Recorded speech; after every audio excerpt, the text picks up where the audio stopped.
Hey, good morning, everyone. Happy Tuesday morning to you, and welcome back to Morning Musings. My name is Don K. Preston. I'm the president of Preterist Research Institute of Ardmore, Oklahoma. Now, don't forget, short week for me. As I've shared with you this weekend, December 31st specifically, is my birthday, so I'm going to be in mourning. Uh, taking several days off, what have you. But tomorrow, on Wednesday, I will be doing and producing video number 2 in answering objections to my brand new book, Temple to Tell Us. And don't forget, the special introductory offer for this book coming to a close for the rest of December 2022, U.S. orders only, total delivered price $12.95. Go to my website, donkpreston.com, BibleProphecy.com, order the book, save yourself $5. And by the way, I've just got to tell you, I really, really, really appreciate the response to the introduction of this book. I really appreciate all the wonderful comments, and certainly there have been objections. Nothing what I would call substantive. A whole lot of straw man, a whole lot of obfuscation, a whole lot of smoke, a whole lot of dust, a whole lot of anachronisms, and on, but nothing probative at all, not even close to it. Been a whole lot of argumentum ad desperatum, though. It is what it is. So anyway, so here we are Tuesday, and as promised yesterday, we were looking at Revelation chapter 19. Let me remind you, the great majority of scholars, commentators agree Revelation 19 is the second coming. They agree. It's the coming of the Lord in Matthew chapter 25, 31 and following. But wait a minute. Revelation 19 is about the time of the vindication of the martyrs in fulfillment and in answer to the prayer of the martyrs of Revelation chapter 6.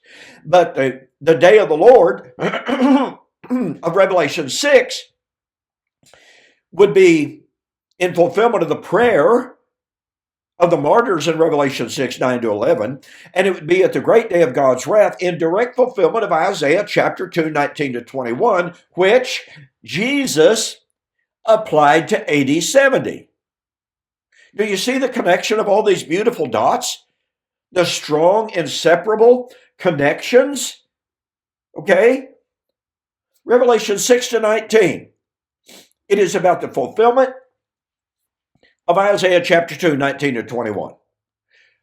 Jesus applied Revelation 2, 19 to 21 to AD 70.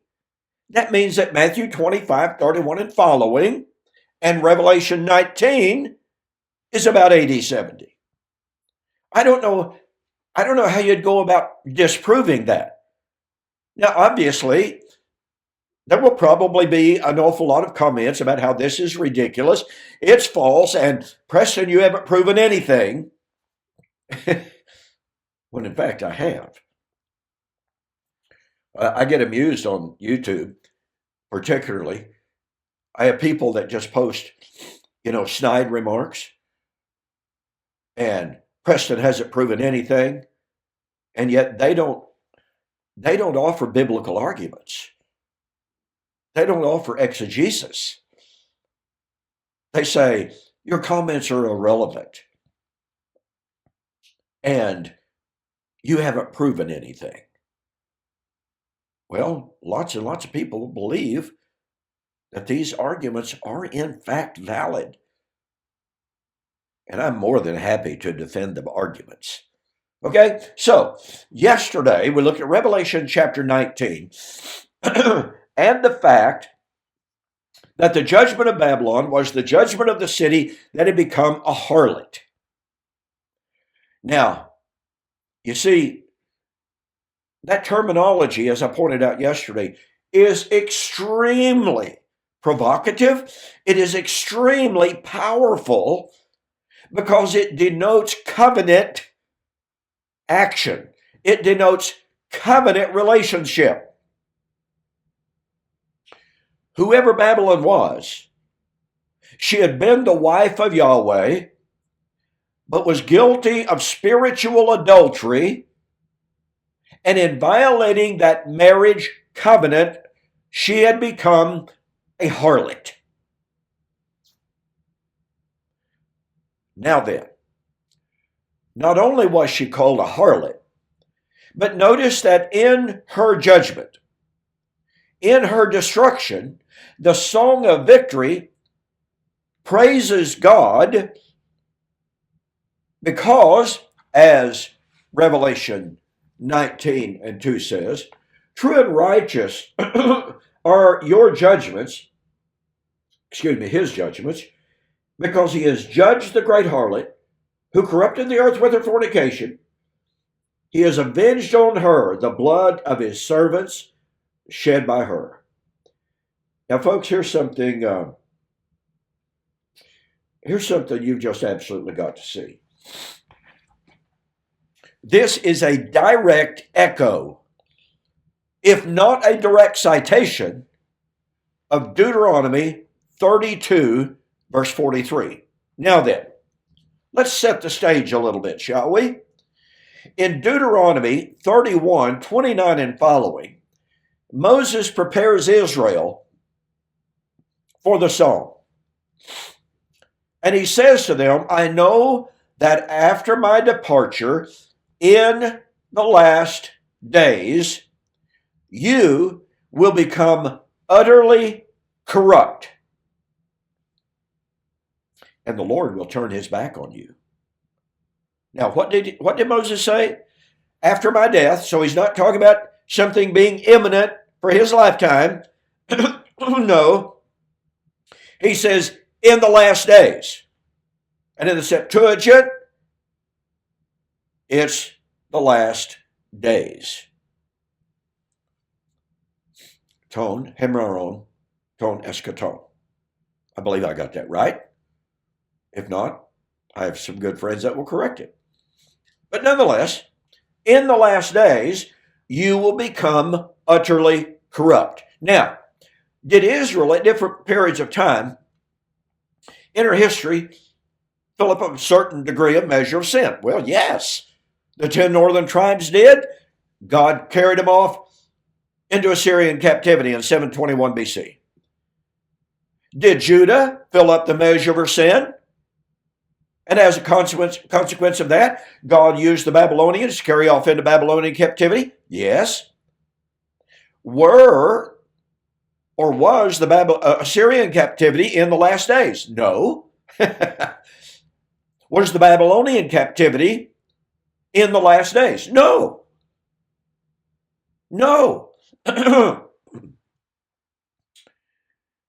By the way, in Daniel chapter 8, 23 and following, the Lord said that even during the time of the time period of Antiochus Epiphanes, Israel would fill up her sin.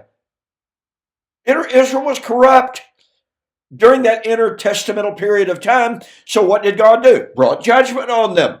Was that in the last days? No.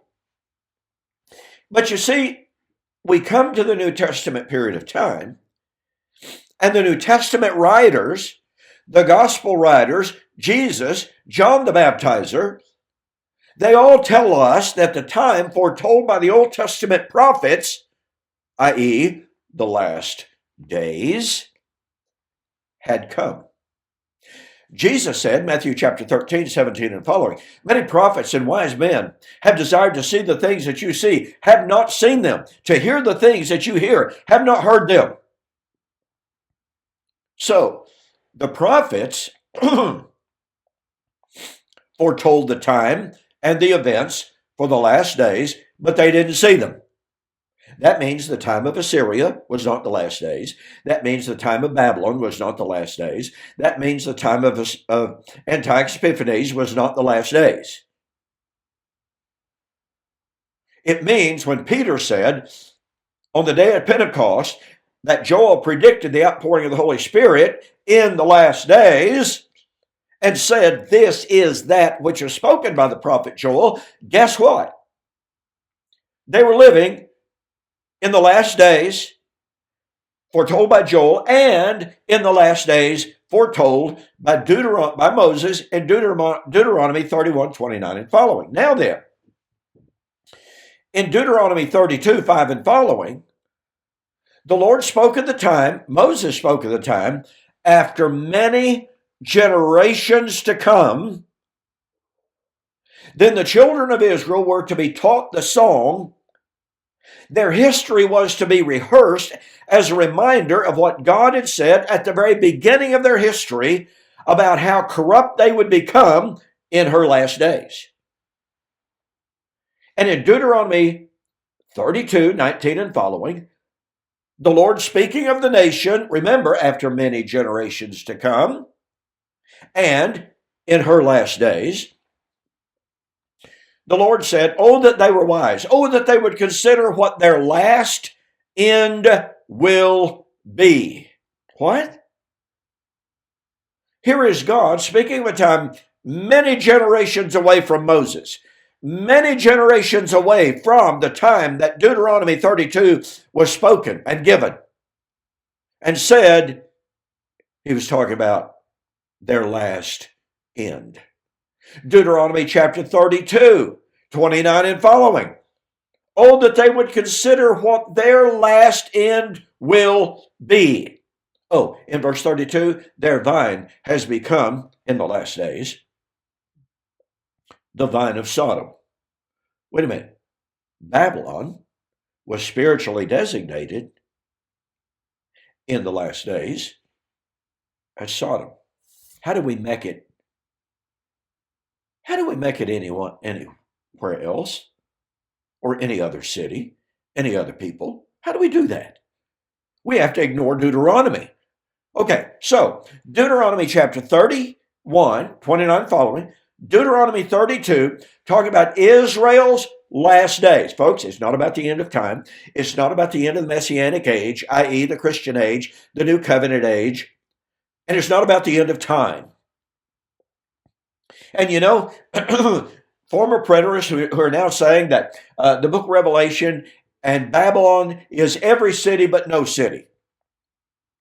They are completely, totally ignoring that, among other things, Revelation 19 and the judgment of Babylon is in fulfillment of God's Old Covenant promises made to Old Covenant Israel about Israel in her last days. Not the last days of time, not the last days, again, to reiterate, not the last days of the Christian age. It's just simply false to make that claim. So what would happen in Israel's last days? What would happen in Israel's final days after many generations after Moses? Deuteronomy 32:43. Rejoice, O Gentiles, watch this, with his people. Gentiles would join with Israel, the righteous Israel, in celebrating. Why? Because he has avenged the blood of his saints. Okay, so in the judgment and the destruction of Babylon, the harlot city, you know, the city that had once been married to the Lord but committed spiritual adultery and was being divorced and slain. In that judgment, Deuteronomy 32:43 would be fulfilled, but Deuteronomy 32:43 is about the judgment of Israel in her last days, to reiterate, having nothing whatsoever to do with the end of time, or the end of the Messianic age, or the end of the Christian age, or the New Covenant age, or whatever. It's all about the judgment of Old Covenant Jerusalem. So, Revelation chapter 19 is the second coming of Christ of Matthew 25, 31 and following. But Revelation 19 is about the fulfillment of the Song of Moses in Israel's last days, not at the end of time, not at the end of the Christian age. Therefore, Matthew chapter 25, 31 and following, is not about the end of the Christian age or the end of time or the end of human history. Has nothing whatsoever to do with any of that. Okay, I'm out of time. Thank you so much for joining me for this morning's Morning Musings. Be looking for tomorrow as I continue my response to some objections to my brand new book, Temple to Tell Us. I'll see you on the flip side.